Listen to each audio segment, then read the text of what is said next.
reparou que as pessoas geralmente não vão à praia utilizando terno, gravata ou qualquer uma outra roupa social? Assim também como elas não vão ao cinema, à igreja ou ao shopping utilizando roupa de banho? Sabe por que isso não acontece? Porque, de acordo com as normas sociais, você deve se vestir de acordo com o ambiente e a situação em que você está envolvido ou envolvida. Da mesma forma acontece com a linguagem.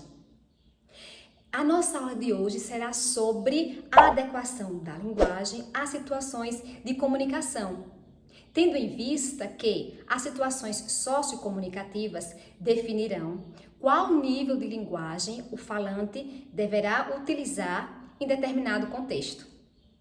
Entende-se aqui por situação comunicativa o assunto, o objetivo, o tipo de interlocutor e o lugar em que ocorre a situação.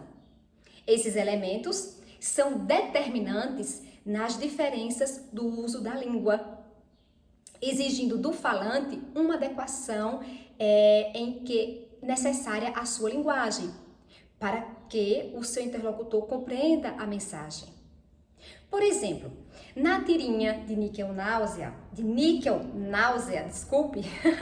Fernando Gonzalez, o escorpião não adequa a sua linguagem ao contexto sociocomunicativo. Por isso, ele não consegue alcançar o seu objetivo.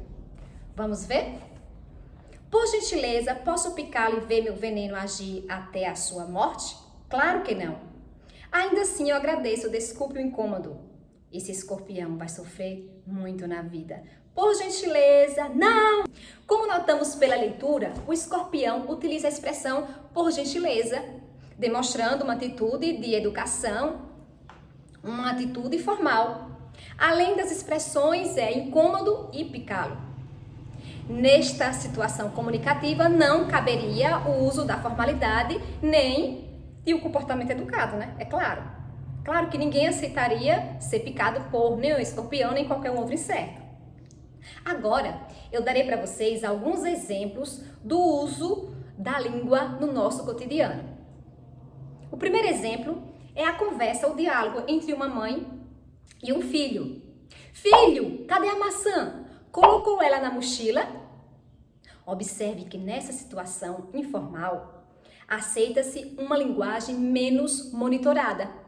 Expressões coloquiais são muito comuns, como cadê, né? E a presença aí do pronome ela, que ficaria mais numa situação formal, colocou-a na mochila.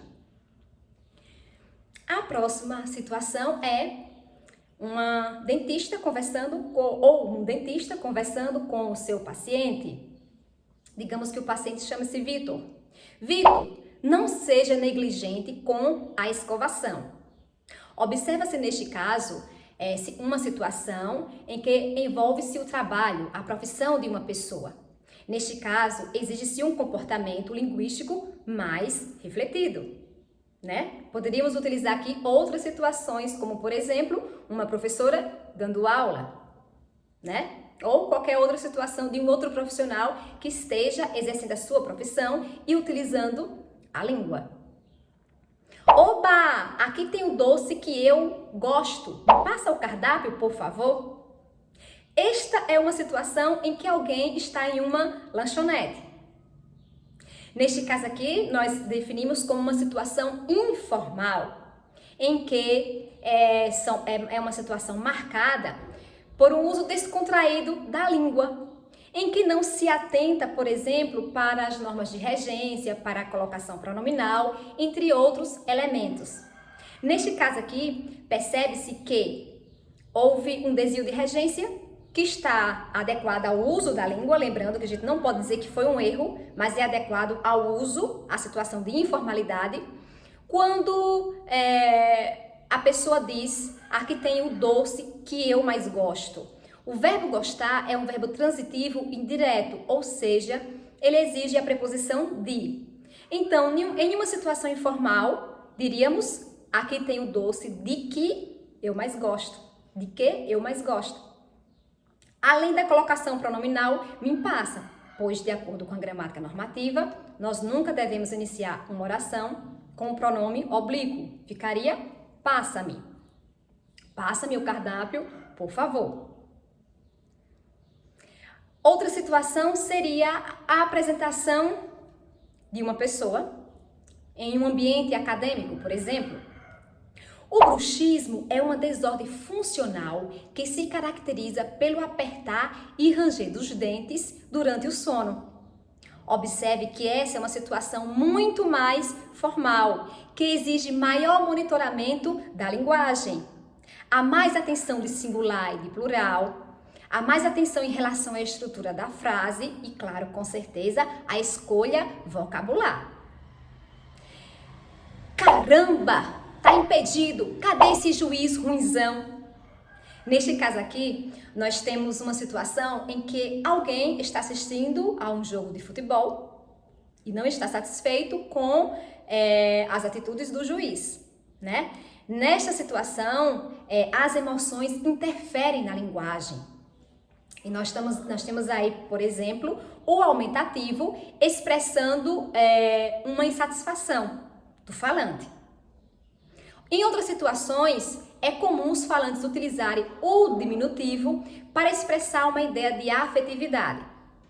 Mas neste exemplo, além de nós termos o aumentativo ruinzão, nós temos também uma gíria, caramba, né? O verbo tá ao invés de estar e, mais uma vez, a expressão cadê?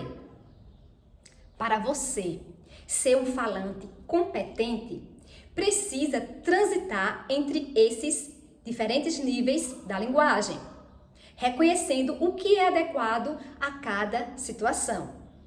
Para isso, você precisa se apropriar de formas mais valorizadas, as chamadas variedades urbanas de prestígio, que é um assunto para uma próxima aula. Fiquem bem, fiquem com Deus e bons estudos!